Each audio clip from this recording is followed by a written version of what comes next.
पर्वतों के बीच में एक बहुत ही खूबसूरत राज्य था जिसका नाम था सिंहगढ़। सुंदरगढ़, जहां एक गरीब विधवा भानुमती अपने बेटे मधुप के साथ रहती थी।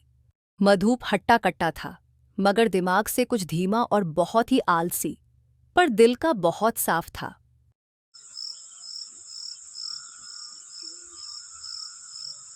एक रात भूखी प्यासी भानुमती अपनी किस्मत को कोस रही थी। अरे निकम्मे, शर्म नहीं आती? कितना बदनसीब है तू। पैदा होते ही बाप चल बसा और मैं भी अपाहिज हो गई। सालों से भीख मांग मांग कर तुझे पाल रही हूँ। कुछ तो शर्म कर। माँ, तू ही तो कहती है सब कुछ किस्मत से होता है।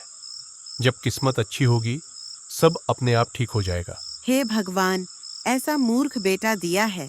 इसके शरीर पर मक्खी भी बैठे तो उसे उड़ाना भारी लगता है। मेरे बाद इसका क्या होगा? तभी वहां एक घायल भिखारन आती है। अरे भानु बहन, पहचाना? मैं शारदा, तेरी बहन।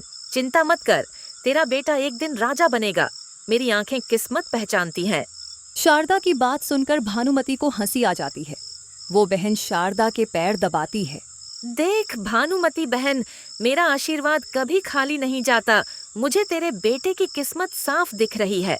तभी मधुप लेप लाता है और शारदा को लगाता है। क्या बात है मौसी, आपने तो बड़ा मनोरंजन किया। मैं तो खुद लेप नहीं लगाता, लेकिन आपको लगा दिया।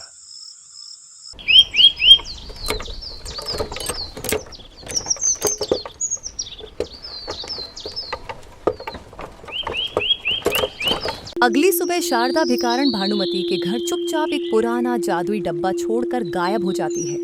भानुमती डब्बे को हाथ में उठाकर थोड़ी देर सोचती है और उसे फालतू समझकर फेंक देती है।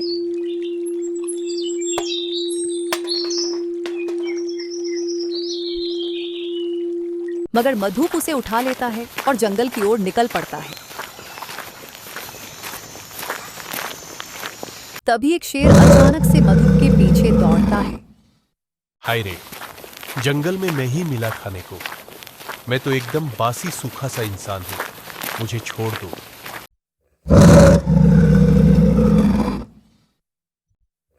भागते भागते उसका पैर फिसल जाता है और वह एक गुफा में जा गिरता है। वहां उसे जंजीरों में बंधी एक सुंदर लड़की मिलती है, राजकुमारी तृप्ति। तुम कौन हो? मैं तो बस जान बचा रहा था, पर लगता है अब दो मुसीबतों में फंस गया हूँ। शेर गुफा के बाहर आता है। मधुप मशाल उठाकर डर के मारे शेर की ओर फेंक देता है। शेर डरकर भाग जाता है।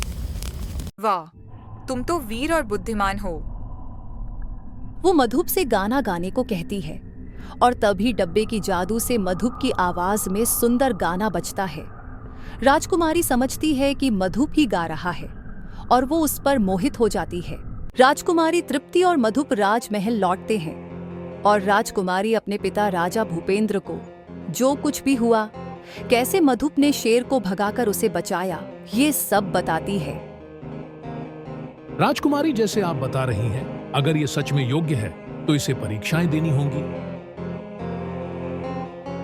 अगले दिन मधुप की परीक्षा देने का समय आता है। पहला प्रश्न, 2 लोगों में कौन अमीर? जिसकी जेब में पैसे हैं। कपड़ों से अमीरी नहीं तय होती। दूसरा प्रश्न, डूबते वक्त आदमी क्या पकड़ेगा? डूबते वक्त आदमी तख्ता पकड़ेगा। जान बचे तो जहान है। तीसरा प्रश्न, हथियार के बिना कोई सेना कैसे जीतेगी?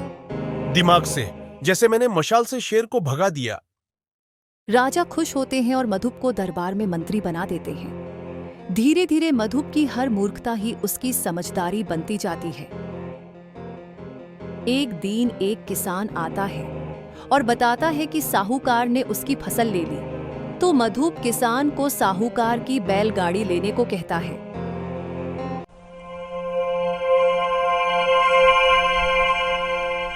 अगले दिन 2 व्यापारी ऊंट के लिए झगड़ते हैं। मधुप ऊंट के कान में कुछ कहता है। ऊंट अपने असली मालिक की तरफ देखता है, फैसला हो जाता है। मधुप के रोज ऐसे फैसलों से राजा खुश होकर मधुप को अपने राजकुमारी के वर के रूप में चुनता है और मधुप को राजा बना देता है।